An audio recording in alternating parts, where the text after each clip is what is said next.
আল্লাহ বলছে কিয়ামতের দিন প্রত্যেককেই আল্লাহ তাআলার সামনে আসতে হবে নিজ নিজ আমলনামা নিয়ে একজন একজন করে, ফারদান আই ওয়াহিদান, সামনে আসবে আল্লাহ তাআলার সামনে আসতে হবে নিজ নিজ আমলনামা হাতে নিয়ে একজন একজন করে আল্লাহ তাআলার সামনে মুখোমুখি হতে হবে। সকলে সকলে এজন্য খুদ রাসূলুল্লাহ সাল্লাল্লাহু আলাইহি সাল্লাম নিজে তিনি নিজের জন্য দোয়া করতেন, আল্লাহুম্মা হাসিবনি হিসাবান ইয়াসীরা, আল্লাহ আপনি আপনার এই বন্ধুর হিসাব মানে আমার হিসাব সহজ করে দেন। অথচ তার কোনো গুনাহ নাই, তিনি মাসুম, তিনি নিষ্পাপ। আখিরাতের অগণিত মর্যাদা ওনার হাতে আল্লাহ নির্ধারণ করেছেন, শাফাত আল্লাহ ওনার জন্য নির্ধারণ করেছেন, হাউজে কাউসার পানি ওনার জন্য নির্ধারণ করেছেন। অগণিত মর্যাদার পরেও নবী সাল্লাল্লাহু আলাইহি সাল্লাম বলতেন, মাওলা আমার ভয় হয়, আখিরাতকে ভয় হয়, আপনি আমার হিসাব সহজ করে দিন। কোরআনুল কারীমের মধ্যে আছে হযরত ইব্রাহিম আলাইহিস সালাম, তিনিও আল্লাহর বন্ধু। কোরআন শরীফের সরাসরি আয়াত আছে, তিনি আল্লাহ তাআলাকে বলতেন, রব্বি লা তুখজিনি ইয়াওমা ইউবআসুন, আল্লাহ যেদিন সকলকে কবর থেকে হাসরের ময়দানে উঠাবেন সেদিন আমাকে আপনি বেইজ্জতি করেন। ইব্রাহিম নবী বলছেন, লা তুখজিনি, আল্লাহ আমাকে অপমানিত করেন। নিজের জন্য ভাবছেন, একজন নবী খলিল ইব্রাহিম। হযরত ইউসুফ আলাইহিস সালাম বলছেন, আনতা ওয়ালিয়্যি ফিদ দুনিয়া ওয়াল আখিরা, আল্লাহ দুনিয়া আখিরাতে উভয় জায়গায় আপনি আমার বন্ধু, কাজেই আমি আপনার কাছে চাই তাওয়াফানি মুসলিমান, আমারে মুসলমানের উপরে আপনার আনুগত্যের উপরে মৃত্যু দিয়েন। একজন নবী তিনি ইউসুফ আলাইহিস সালাম, তিনি বলতেছেন আল্লাহর কাছে আমি ইসলামের মৃত্যু চাই, আপনার আনুগত্যের উপরে মৃত্যু চাই। ওয়া আলহিকনি বিস সালিহিন, আপনার প্রিয় বান্দাদের সাথে আমারে সঙ্গী বানায় দিন। এজন্য দোস্ত, এটা মূল বিষয়, মূল ফিকির আখিরাত। আর আমরা প্রত্যেকেই একজন একজন আলাদা আলাদা মহান আল্লাহ তাআলার সামনে মুখোমুখি হতে হবে। কাজেই এই জনপ্রিয়তা দিয়ে কিচ্ছু আসবে যাবে না। ফাইযা নুফিখা ফিস সূরি ফালা আনসাবা বাইনাহুম ইয়াওমাইদিন ওয়ালা ইয়াতাসাআলুন, আল্লাহ বলেন ইসরাফিল যখন ফু দিবে, হাসরের মাঠ যখন কায়েম হবে, তো কোটি কোটি মানুষ একসাথে থাকবে, কিন্তু কেউ কাউকে কোনো বংশের আত্মীয়তার পরিচয় দিবেন। ফালা আনসাবা, নসব মানে বংশ, কেউ কাউকে পরিচয় দিবে না। কোনো মা বলবে না এটা আমার ছেলে, ছেলে বলবে না এটা আমার মা, কোনো বাবা বলবে না এই আমার সন্তান, সন্তান বলবে না ইনি আমার আব্বা, কোনো স্বামী বলবে না এই আমার স্ত্রী, স্ত্রী বলবে না আমার স্বামী। ওয়ালা ইয়াতাসাআলুন, কেউ কাউকে ভালো মন্দ কিছু জিজ্ঞেসও করবে না, যে ভাই আপনার কোনো কষ্ট হচ্ছে কিনা, গরম লাগতেছে কিনা, আপনার দাঁড়াইতে কোনো অসুবিধা হচ্ছে কিনা, এরকম কোনো কথাও কেউ কাউকে জিজ্ঞেস করবেন। লিকুল্লি ইমরিইন মিনহুম ইয়াওমাইদিন শা'নুন ইউগনি, আল্লাহ বলেন প্রত্যেকেই ব্যস্ত থাকবে নিজেকে নিয়ে, শুধুই নিজেকে নিয়ে। এক নবী মুহাম্মদ সাল্লাল্লাহু আলাইহি সাল্লাম ব্যতীত গোটা কায়নাতের সমস্ত আম্বিয়া, আতকিয়া, আউলিয়া, আসফিয়া, সাহাবা, মুমিন, কাফের, মুশরিক, সেজদাওয়ালা, সেজদা ছাড়া সকলেই বলবে ইয়া রব্বি নফসি নফসি, ইয়া রব্বি সাল্লিম সাল্লিম, আল্লাহ আমাকে বাঁচান, আমাকে বাঁচান, আল্লাহ নিরাপদ রাখেন, নিরাপদ রাখেন আজ হাসরের মাঠ। এই জন্য আমি অনুরোধ করলাম, দোস্ত আমার, ভাই আমার, বন্ধু আমার, শুধু শুধু এই হই হুল্লোড়, হাঙ্গামা, চিৎকার, চেঁচামেচি, একজন বক্তা নিয়ে এই দফাদফি, ফালাফালি কিচ্ছু নাই, এটা বেহুদা কাজ ছাড়া আর কিছুই না ভাইয়া। আমারে যদি 1 কোটি মানুষও চিনে, আমার কবরের আযাব মা, তো আমি এটা দিয়ে করব কি?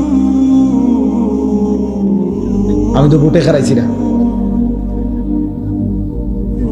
আমারে যদি 10 কোটি মানুষ চিনে, আপনাদের কারো কবরের আযাব মা, তো আমার জনপ্রিয়তা দিয়ে আমনে তুই চিনে আমারে আমনে লাফান দিতেন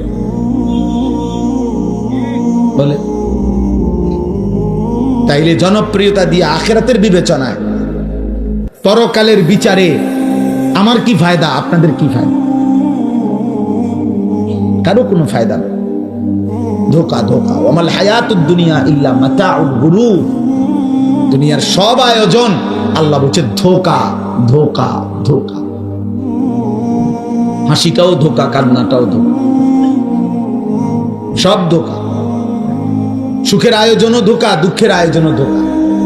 সুখের আয়োজনও থাকবে না, দুঃখের আয়োজনও থাকবে। হাসলেও মরে যাবেন, কাঁদলেও মরে যাবেন। সুখে থাকলেও মৃত্যু হবে, দুঃখে থাকলেও মৃত্যু হবে। রাজপ্রাসাদের অট্টালিকায় যে তারও মরণ হবে, জীর্ণ কুটির কুড়ে ঘরে যে তারও মৃত্যু হবে। জীবনে যে কোনোদিন সুখ দেখে নাই ওই দুঃখী মানুষেরও মৃত্যু হবে। জীবনে যে কোনোদিন দুঃখ দেখে নাই ওই সুখী মানুষেরও মৃত্যু হবে। সেজদা দিতে দিতে কেউ আব্দুল কাদের জিলানী হলেও মৃত্যু হবে। আল্লাহর নাফরমানি করতে করতে ফেরাউন নমরুদ হয়ে গেলেও মৃত্যু হবে। এক চিরন্তন সত্য, এক চির বাস্তবতা। ওয়াজাআত সাকরাতুল মাউত বিল হক। আল্লাহ বলছে বান্দা সত্য সত্য মৃত্যুর যন্ত্রণা আসবে। যালিকা মা কুনতা মিনহু তাহিদ। যে মৃত্যু থেকে তুমি বারবার পলায়ন করেছে। প্রতিবার ঠান্ডা লাগছে, সর্দি হইছে, অসুস্থ হইছে, একটু থেকে একটু ব্যথা বেদনা হইছে, তুমি দৌড় দিয়া ডাক্তার দেখাইছো, ওষুধ খাইছো, আবার ভালো হয়ে গেছো। তুমি মনে করছো এই যে ভালো হয়ে গেলাম, মরলাম না, বাচ্চা গেলাম। আল্লাহ বলে না বান্দা, ভুল বুঝছো। অসুস্থতা বারবার আসে, মৃত্যু বারবার আসে না। মরণ একবারই আসে, সে আর ফিরায় দেয়। মাথা ব্যথা, পেট ব্যথা বারবার হইতে পারে, সেটা আবার চলেও যাইতে পারে। তো মরণ বারবার আসে না, আর মরণ কাউকে ফেরত দেয়। কাজে তুমি মরণ আর জ্বর, মাথা ব্যথারে এক মনে করো না। তুমি মৃত্যু আর পেটের অসুখে এক কথা মনে করো না বান্দা। তুমি এক ভেবো না, বরং সত্য সত্যই মৃত্যু আসবে, মৃত্যুর যন্ত্রণা। এই জন্য প্রিয় ভাই আমার, বাপ আমার, আমি অনুরোধ করছি, মূল ফিকির ওয়াজের আত-তারগীব ওয়াত তারহিব একটি মাহফিল যত বড় আয়োজনই হোক, এর মূল উদ্দেশ্য এই দুইটা। আত-তারগীব ওয়াত তারহিব অর্থ হইল জান্নাতের আগ্রহ তৈরি করা, জাহান্নামের ভয় তৈরি করা।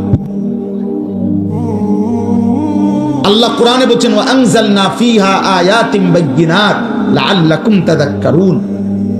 আমি কোরআনের আয়াতগুলো আমি আল্লাহ নাজিল করেছি কেন? লাআল্লাকুম তাযাক্কারুন, যেন তোমরা উপদেশ গ্রহণ করতে পারো। আল্লাহ কোরআনে বলেছেন ইয়াইযুকুম লাআল্লাকুম তাযাক্কারুন। আমি আল্লাহ নিজে তোমাদেরকে ওয়াজ করছি কেন? লাআল্লাকুম তাযাক্কারুন, যেন তোমরা উপদেশ গ্রহণ করতে পারো। আল্লাহ তাআলা মূসা নবীকে বলছে, মূসা এই নিকৃষ্ট কাফের ফেরাউন, তার কাছেও কালেমার দাওয়াত নিয়ে যাও, ইমানের দাওয়াত দাও।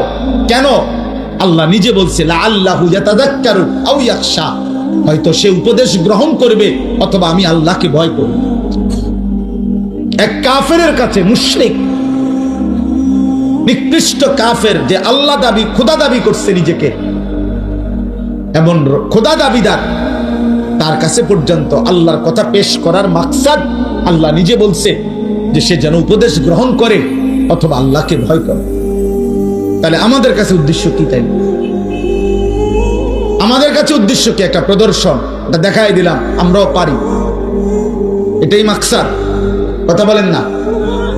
লোক হইছে, একটা মাহফিলের পরে এতটুকুই শুধু আলোচনা হইল যে লোক হইছে।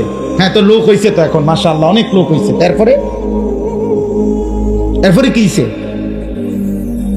হ্যাঁ, লোক হইছে, বুঝলাম, ধরে নিলাম। তো এখন কি? সকাল থেকে কি বেটা লোক হইছে, আর এখন আপনার অর্থাৎ যারা আয়োজন করছে তা করে আগামীকাল লোকজনে মাথা তালগি দিয়ে লই আসবো, ঠিক না?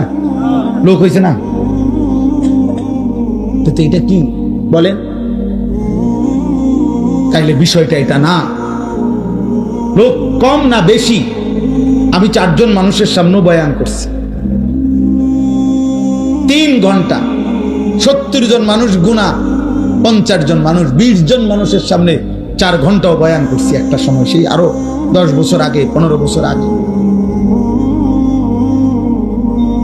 তাইলে দোস্ত, এটা কোনো খোদার কসম কোনো বিষয় না, এটা নিয়ে কোনো পেরেশানি হওয়ার কিছু নাই। যুবক ভাই, আল্লাহর দোহাই তোমাদের কাছে অনুরোধ, প্রিয় ভাই, তোমরা এই খ্যাতি কিংবা জনপ্রিয়তার জন্য কারো পিছনে দৌড়াইও না। তোমরা অনেক ছেলে মাশাআল্লাহ আসছো দোস্ত, আমার একজন বক্তা দেখতে আসছো ঠিক তো, কিন্তু যারা আজকে এশার নামাজ পড়লা না, মাগরিবের নামাজ পড়লা না, বন্ধু আমারে দেখে তোমাদের কি হবে? আমি আসছি তো, দেখছো তো, এখন বেনামাজি তুমি এখন চলে যাও, এখন আব্বা চলে যাও, তুমি বেনামাজি তো নিকৃষ্ট।